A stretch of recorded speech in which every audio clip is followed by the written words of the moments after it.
Hey everyone, welcome to the next edition of the Business of Sport show. And we are graced by, I don't even find the words for describing this man. I mean, he needs no introduction anyway, but we have the one and only Eddie Jones on the show today.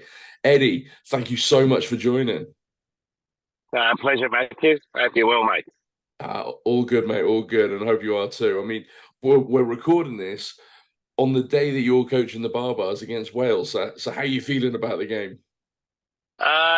Pretty good, mate. You know, these games, to me, it's a celebration of rugby. The reason I like being involved is that, it's really back to the values of the game, and someone who started their career playing in the amateur era and seeing it progress to the professional era to go back and play in a team that's, essentially they play with the spirit of amateurism.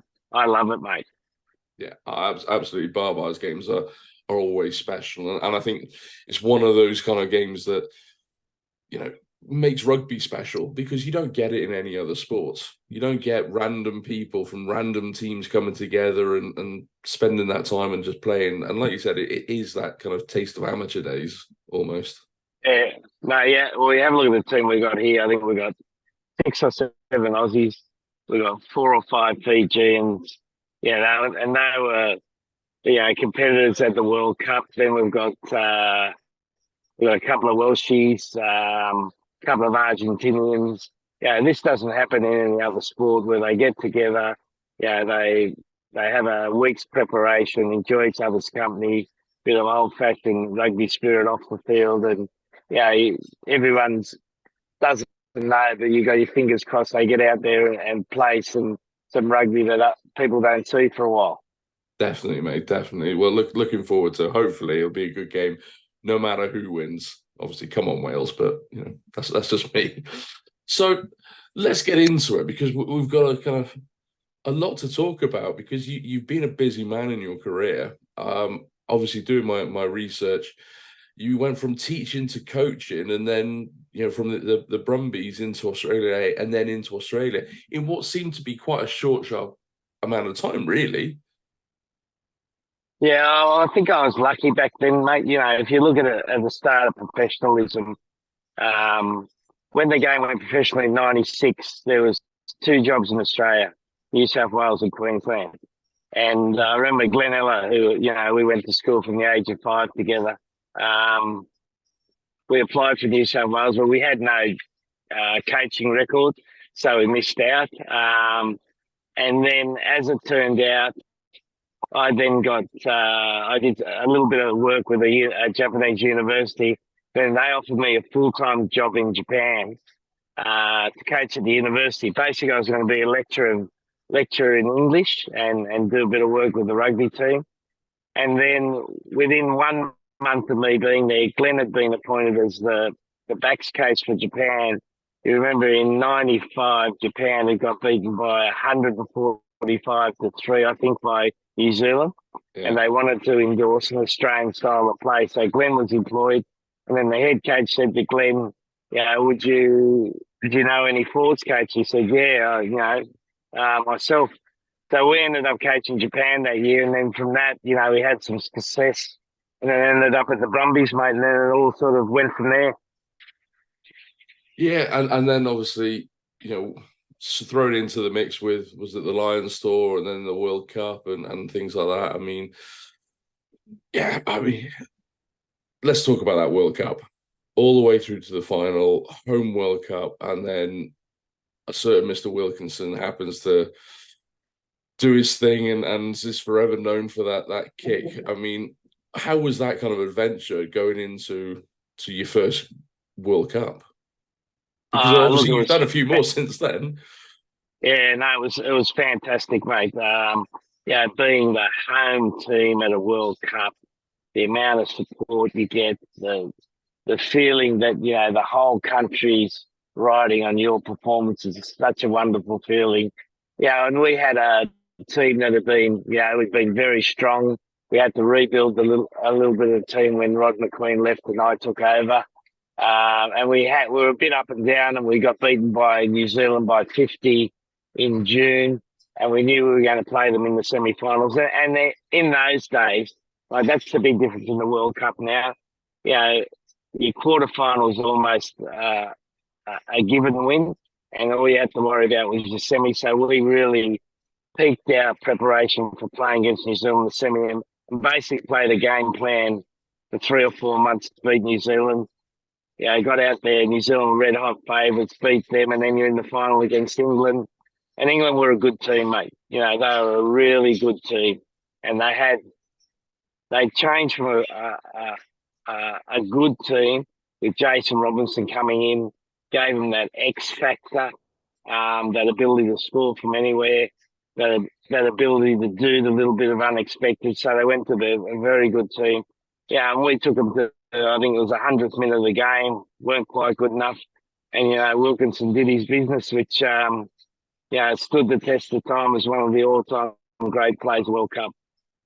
Yeah, I mean, I remember watching it, and it was just edgy seat stuff. You know, two teams going at it, and you know, just those 1% marginal gains, as they always say. But I mean, when you kind of look back and compare it to obviously the recent World Cup.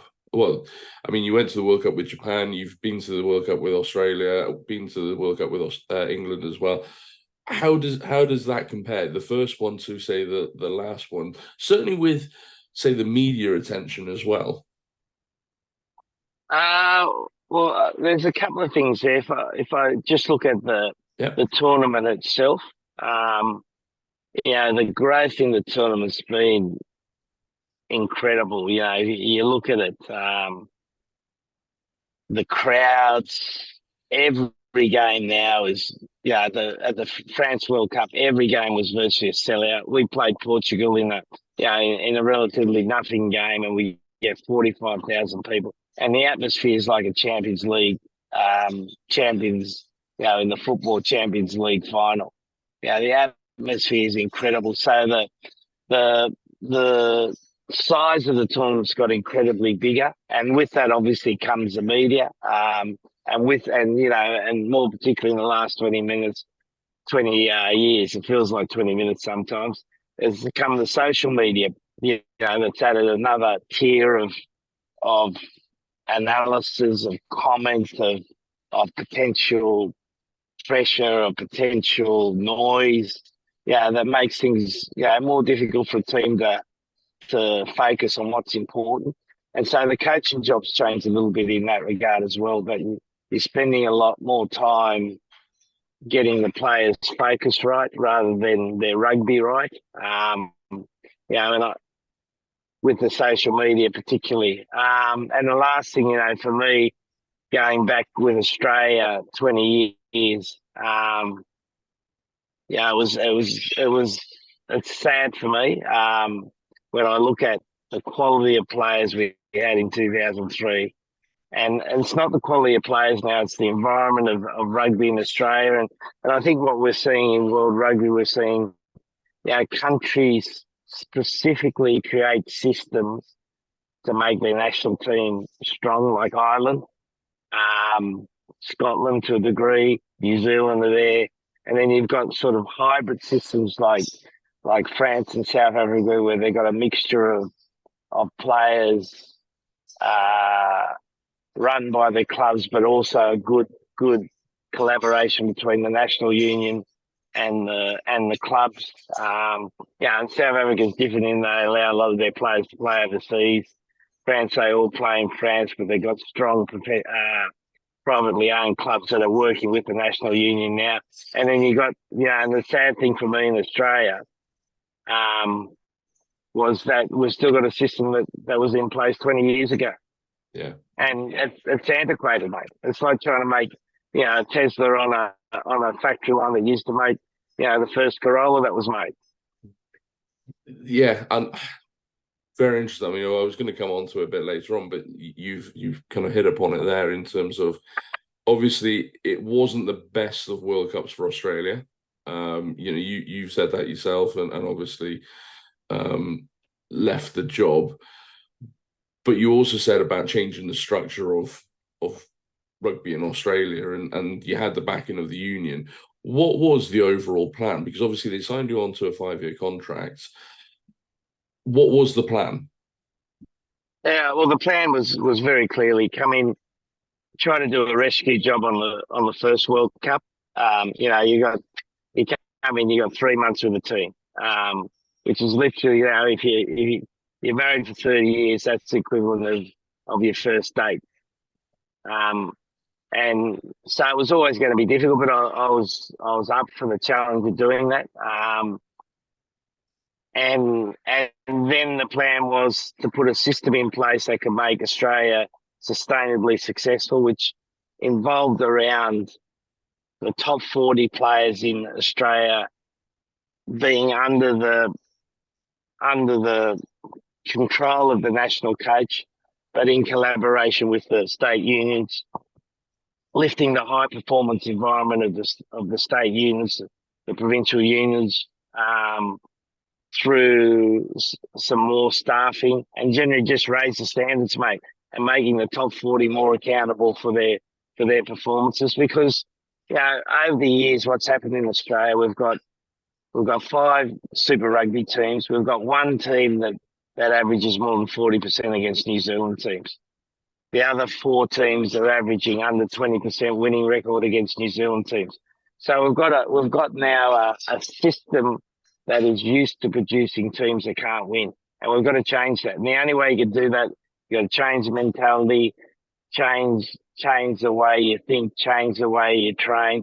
So that was the big picture, but that takes money, mate. You know, you can't do that by just blowing a bit of dust over it. And it takes money because you got to get people to change their roles. You got to bring new staff in, and Australia had a plan to get that money in. But I always went there saying that if you can't do that, it's not much use having me, mate. You know, I'll just be another chain in the line of coaches that get sacked here, which Australia's got a pretty good record of doing now. Mm.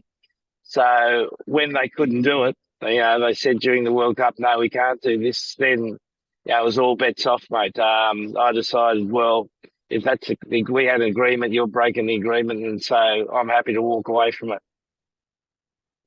Yeah. So do you think the job was always a bit of a poison chalice? Because I've always kind of questioned, even when Wales got rid of PVAC, I always kind of thought that kind of getting rid of your coach that close to a World Cup, I mean, that obviously had the Six Nations to play with as well. But any coach coming in such a short amount of time before a World Cup is always going to be fighting an uphill battle. But also then to make those huge changes and mindset to a system that's already been in place for 20, 30 years potentially. Do you think it was always a bit of an uphill battle from day one? Yeah, I've been thinking about this a lot. I think about the way Warren did it at Wales. Yeah, he probably had a 2-year hiatus, 3-year hiatus between coaching them and then PVAC being there. And PVAC came in, and this is just me as an observer looking, came in and wanted to play, more side to side, lateral, a lot of passing, a lot of ball movement, rugby, which was successful for him at the regional end. But at the international end, that sort of rugby is difficult to play. We all know that.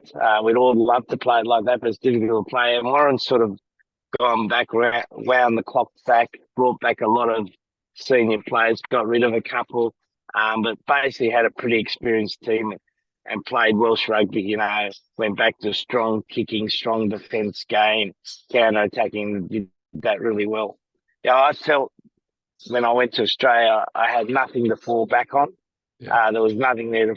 So I had to create a new way of playing, and that has its risk, mate, because, under pressure players can go back to their old habits. So I was aware of that. But what I thought, particularly because the intention was there to be 5 years, I was better off starting that now, taking the risk that, maybe it can come up unstuck in the World Cup. but that'll put us a further year down the track, bringing younger players, give them the experience of the World Cup, so that when they're ready to play in the home World Cup, they've had that tough experience, which just helps them prepare better for the World Cup. So that was the plan. Yeah, it didn't work out. Do I have any regrets? Absolutely zero. I was about to ask, because I mean, you've probably been asked this question hundreds and thousands of times, because obviously there's the selection of the players. You've already said about giving younger players their kind of blooding them in at this World Cup, ready for the home World Cup, where they'd be under a hell of a lot more scrutiny because they're right in their own backyard. But do you think, with the addition of a couple of senior players, I mean, obviously you're there with the Barbars today, and Michael Hooper's there, maybe having somebody of his experience, just swapping out one or two players just to bring in that little bit of experience to kind of steady the ship a little bit more. Do you think that would have been a better move, or is it a case of the long vision was always in mind? No, well, I felt I had to go with the long vision. I felt that was the way to go. And, senior players, and it's sort of been reported incorrectly that I said they were bad role models. I didn't say that. They just weren't the right role model for the team at that stage of their development. I just felt that I needed to bring something new in to change the way the team thought. There was no reflection. I don't think Cooper or Hooper are bad role models at all. They just weren't the right role models at that time for the team, and I made that decision. And I still think, for at the next World Cup, people won't remember what's happened here. But I'm sure that this experience for this team will help this group of players be much better and ready for the next World Cup. Yeah, because there were some there were some highlights. There were some nice plays and nice flashes of what could be. So I think, is there part of you that kind of regrets stepping away, even if the funding wasn't there? No, not at all, mate. Because I only went back on the proviso that it was going to change. Because I'm at the stage of my career, and I'm lucky enough. I'm not doing a job to get paid. I'm not doing a job to for my own ego. All I want to do is coach, and I'm almost at the. I feel like I'm at the pure end of where I want to coach to really make a difference. And I felt if I stayed in Australia, yeah, I could make a difference, but it's not going to be big enough. And making the quarterfinal and semi-final of your home World Cup's not good enough, mate. And if my gut feeling told me if we kept the same system and kept plodding along like we were doing, that's all we'd be looking at. You want to win the World Cup, and to win the World Cup, you need to have changes. Look at South Africa, mate. 2015? They get beaten by Japan. I vaguely remember that game. I was going to bring that one up in a bit. And they're rock bottom, mate. They're rock bottom. They're getting criticised. They're getting pounded. It's a bad situation for South African rugby. And what do? Do they keep the same system? No. They realise the system now that they've got's broken. They encourage players to play overseas. They rejig their provinces at home. They rejig their Currie Cup. Then they make the bold decision to play in the Northern Hemisphere, right? And what's happened since? 2 World Cups. And that's what I'm saying with Australia. Like, you keep doing the same thing, you're going to get the same results. You've got to do something differently. And the plan was to do something different. And look, I can't fault Rugby Australia. I don't have a bone to pick with Rugby Australia because they were in it. They agreed. What they just haven't been able to do is to get the funding and political power to do it. So, I mean, obviously, we've got a mutual friend, Mr. David Moffat, and I was talking with David, and it kind of feels like rugby has an underlying problem of people sticking their head in the sands and just going, this is the way we've always done it, so this is the way we must do it. Do you think that that's an underlying issue that rugby has to address?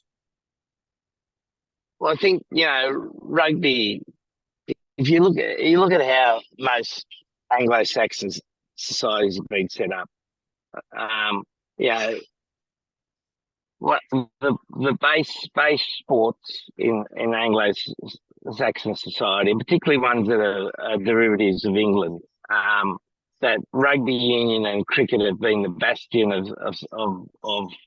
of private school sport, of private school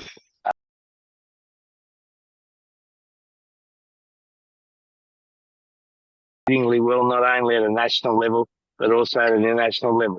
So at some stage, rugby will need that sort of quantum change in the way they act and the way they behave to change the sport. Yeah, because you made that comment when you were with England about the private school systems and the pathways. Do you think that that's going to really come back to kind of bite England, for instance, because they're cutting their nose off to spite their face because there aren't players coming in from, or very few players are coming in from other avenues. So, for instance, one of my previous guests was Joe Gray, who played for Harlequins, a couple of caps for England, didn't go through the normal systems like everybody else.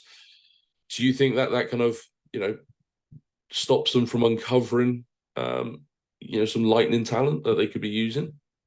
Well, I think there's more talent there, mate, and I think they'll do it slowly and methodically. That's the English way of doing it, and they'll get there. And they've got enough money at some stage to influence that process. So I think they'll eventually get there. And guys like Itaje, they're role models for the Nigerian community. And they'll make changes. It'll just be a slow progress. It won't be a revolution there. What do they say? It'll be evolution there. Yeah. So one thing I want to touch on as well is about your relationship with the media, because obviously doing my due diligence before we kind of caught up, seeing comments that you made in the press or seeing headlines. So for instance, there was a recent one about Marcus Smith and saying that he's overrated. But when you actually watch the interview, you explain it fully in terms of he needs to go through, say, the next 2 years of kind of his kind of fundamental years to become that outstanding player. How do you feel about the media? We touched upon it earlier in terms of the difference between that World Cup in 2003 and now with social media and everything.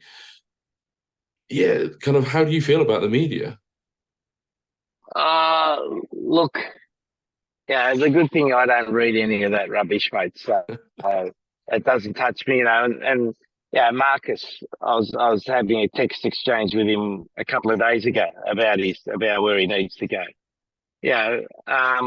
But there's a need now to be sensational in the media to get clicks or to capture attention. So the only way you can not become a headline now is to basically say nothing.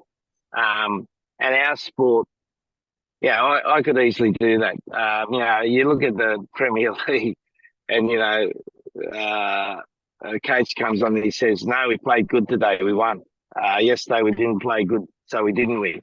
And they get by with it. And you could do that in rugby, but our sport needs to capture some media attention. So whenever you go down that track, you know that there's a potentiality that they're going to use that to their advantage and create a sensational headline. My wife always says to me, "Just say nothing. Just say nothing." So that might be the next phase of my career, mate. But I was thinking that in terms not about you not saying nothing, because I can never envisage you saying nothing. But what impact does all of that kind of speculation and media hype have on your family? Because it's got to have an impact, because you get all these people crawling out the woodwork having their say, and Ugo Monye saying that you leaving Australia rugby stinks and all of this, and all the ex-pros having their 2 cents worth and almost a pop again for headline's sake. What kind of impact does that have on your family? Zero, mate. No one worries about it. Yeah. And you got to remember, all these people are saying these things have never actually been in the arena. They've never Yeah. really had a go. Yeah, they're all experts with hindsight. Yeah, the big difference about coaching and being in the media, coaching is all about foresight. You've got to look ahead. You've got to make a decision on what you think is important. Yeah, and being in the media, everything's about hindsight. You're making decisions after the event. So, yeah, those sort of people, they really don't worry me one iota, because I look at them and I think, well, get committed to the game. You want to get committed to the game, put yourself in there. Yeah, and the one thing people could never criticise me for, well, I'd be very disappointed if they did, was my commitment to the game. Like I put myself out there. I try to make the game better. I try to make players better. And sometimes I get it wrong, mate. And, I'm happy to ride with that, because, none of us bat at 100%. No one averages 100 in Test cricket. Yeah, and no team has a 100% winning record. You get it wrong, and you got to be prepared to ride with the punches, mate. Yeah, and I must admit that that's one thing I do think you do very well is, you know, it almost feels like you take the media bullet for the team before the game. So take for example, the clash Australia versus Wales in the World Cup. There was all the stuff in the media, must-win game. You bigging it up, and then I saw your press conference afterwards where, again, you kind of put your hand up, said, look, it's that it comes down to you, and I felt there were probably not a lot of people that were in that same position would do the same thing. They might make Yeah, excuses about, the match officials, or somebody's cut the grass in the wrong way or something like that, rather than just going, you know what, I hold my hands up. And I think that says a lot about your character. and I tell you where I got that from. I remember when I was a young player coming through. I was a hooker, and I went to a Sydney training. Sydney at that stage were a big representative team and had about 11 Wallabies. And I went there, and I was that nervous I couldn't throw the ball in the line out. It was going everywhere, mate. It was like, I was bowling on the wrong wicket half the time.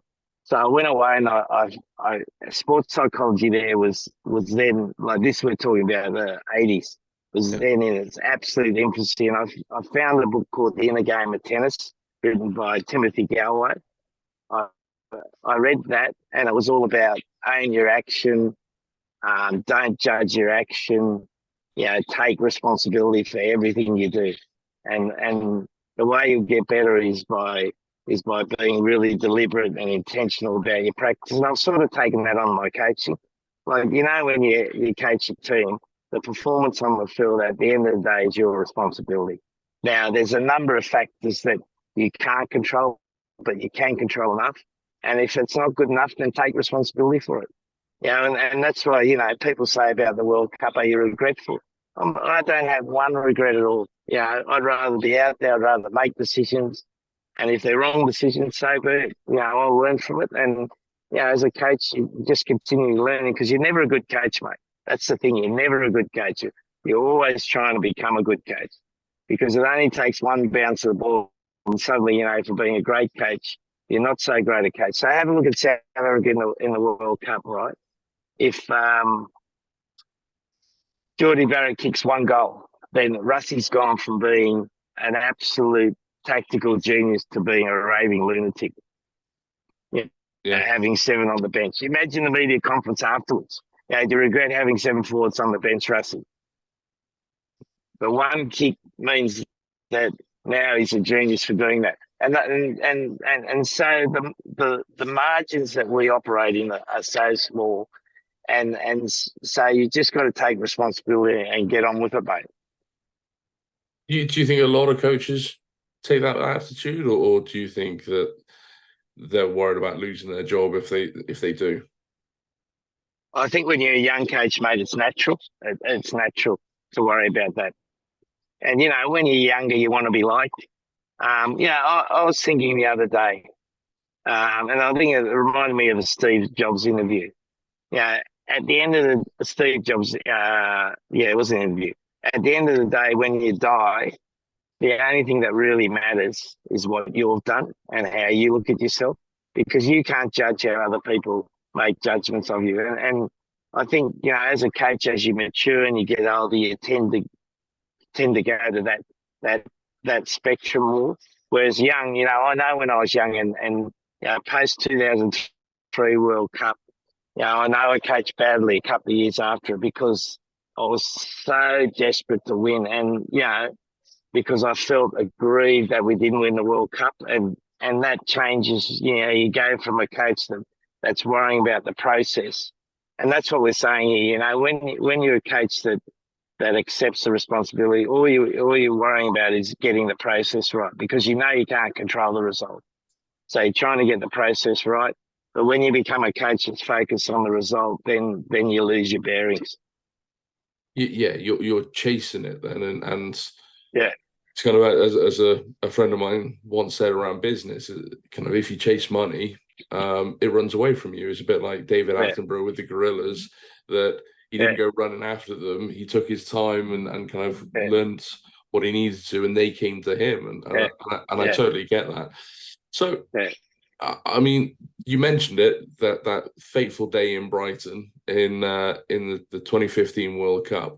I mean, talk me through that, because I remember watching it on TV and kind of just, it was just amazing. How did that kind of feel? Talk about the kind of run up and the prep for that World Cup, because I mean, Japan were outstanding.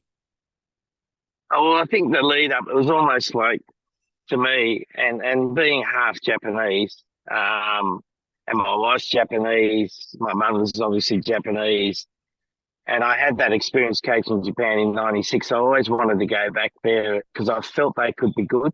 Mm. And so it was like this free shot at coaching a team. We went back, we played essentially Japanese rugby, we played fast, we played quick, um, and we had a 4-year run into it. And so, we hadn't won a World Cup game for 24 years. We'd never beaten a tier one country. Our average score against a tier one country was 80-0 defeat. So this was almost like a free shot. So for 2 years, we practice beating the Springboks, being low underneath them, give them the ball, don't try to attack too much because you know how much South Africans like to defend, keep close to them on the scoreboard. And we were able to do that for 65 minutes of the game. We got close and you could see psychologically we were growing and they were starting to think, shit, we're going to get panned in the media the next day, which was going through their heads. And then you see one side become more assertive and one side become less assertive. And it was one of those amazing things. And I've got to give credit to the referee, Garcia, who, in those games when a minnow's starting to beat a big team, sometimes they think, shit, I don't want to be the referee in this upset. Yeah, So they start to even it up a bit. And we saw that a little bit in the World Cup in the quarterfinals, didn't we? That's it's not intentional, but it happens, mate. yeah. But he stuck to his guns, and gave us a fair go. And a couple of our players played out their skin in the last 10 minutes of the game, and you see someone like Leach. At that stage, no one knew about him in the world, but what he's done since just shows what a quality of player. And we had good players, mate, but it was the most amazing experience that we changed the way that the country viewed rugby. We changed the way that they felt about themselves. And the next game, I think we had 60 million people watching us play against Scotland. 60 million people watching us play Crazy. against Scotland. So that sort of experience makes you feel good, mate. It kind of feels like Japanese rugby has just been on this steady incline. Again, I talked about it with Moff and a few other people, where saying ex-pros or pros used to go there because it was a payday. They'd get a nice pay packet. It was slightly easier rugby. Whereas now, I mean, Sam Kane's just signed. Dane Coles is going over. You've got Anscombe and Liam Williams going over as well. So it seems like it's turning into a bit of a hotbed.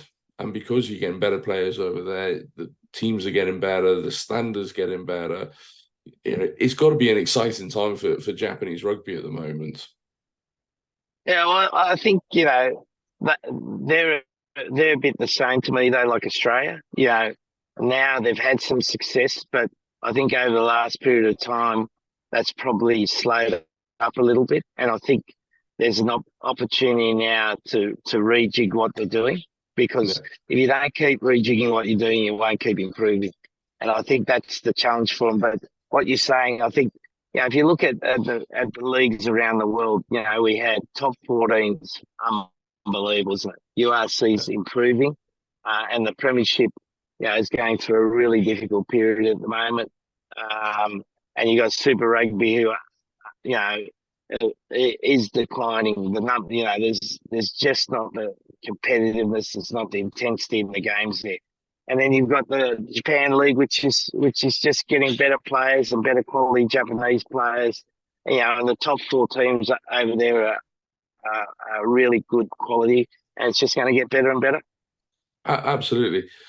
You say about the kind of structure and the need to kind of move forward. Are you the man to take that forward? Look, I don't know, mate. I'm going to have a bit of a rest for a while. I'm going to spend a bit of time with my wife. Who I haven't seen that much over the last year. And then we'll see. But if they came forward and they said they're interested, then I'd have a chat to them. The other thing that probably annoyed me during the World Cup, all that stuff about Japan, it was a bit of a red herring. Yeah, Yeah, there's and I take responsibility for their performance in the World Cup, but I don't take responsibility for 20 years of decline. And that's where, to use a supposedly interview for another team during the World Cup as a reason why the team's not doing well, I think, people, it's a bit like, as David Moffat said, people are sticking their head in sand and not really wanting to see the problem. yeah.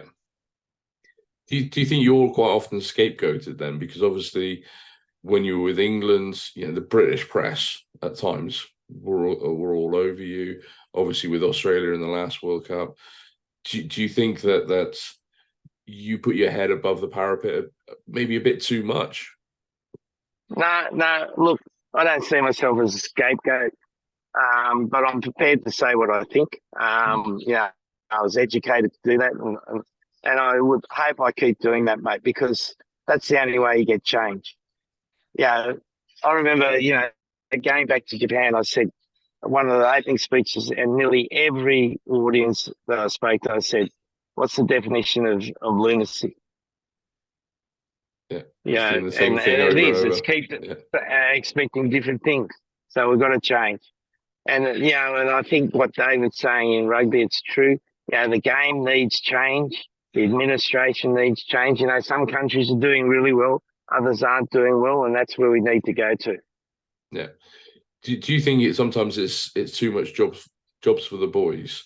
So it's bringing too many of the old guard back in and the committee men and things like that, and not taking the kind of curveball view.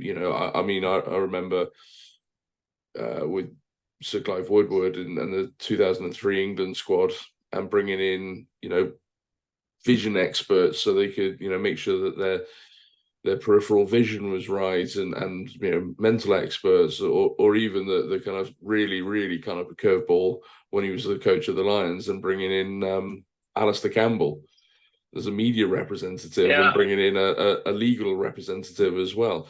Do you think it is just too much kind of jobs for the boys and committee? Well, I think it's, look, I wouldn't go down that track. I think it's more about what is the real problem? Let's tackle the real problem. Don't tackle the problems that aren't real. Yeah, What is the real problem here in the game? And listen, mate, I'm going to have to get going pretty yeah, no, shortly in a couple of minutes. And I reckon that's the issue. And you've got to get people involved. And sometimes you might need people outside the sport to do that. yeah. Okay, so one final kind of little thing, because we haven't really talked about your time with England. I mean, could you have taken them to that World Cup third place? Uh, look, I got to the stage of England Yeah, and I look back at it, we were the second best team in the world 2019. We won 2 trophies in 2020, and we got massively criticised in 2020 for the sort of rugby we played. We were playing the high kicking game, high attrition game, that England got to third in the World Cup with, and I think they did really well. And I think Steve did a great job. Yeah. But by my 5th year there, one of the things I always remember talking to Arsene Wenger, he said, the more you win, the more pressure there is for you to win well. And what I was trying to find was that transition from winning to winning well, and I couldn't find it, mate. And I look at South Africa, how do they do it? Because they play a high traditional, high kicking game, but they got Colby and Artenson at the back, and Willemson and Liebach, and they give them a bit of X factor that makes their game exciting. Because at the end of the day, the more you win, more people want excitement, and we just couldn't find that excitement, and that's why I brought Marcus in, and I wanted to develop Marcus, and I've said that he needs to keep being developed because he's a great young player, but it takes time and it takes a bit of pain, mate. And sometimes people don't want to go through that pain. So No, again, exactly. I don't. Yeah. So okay, All right, mate. I'm gonna head off now. Last one. Okay, just quickly, who are your 3 players to watch for the future then? I think Intermac will come back really well after his injury. I think he's a wonderful player. I'm just thinking.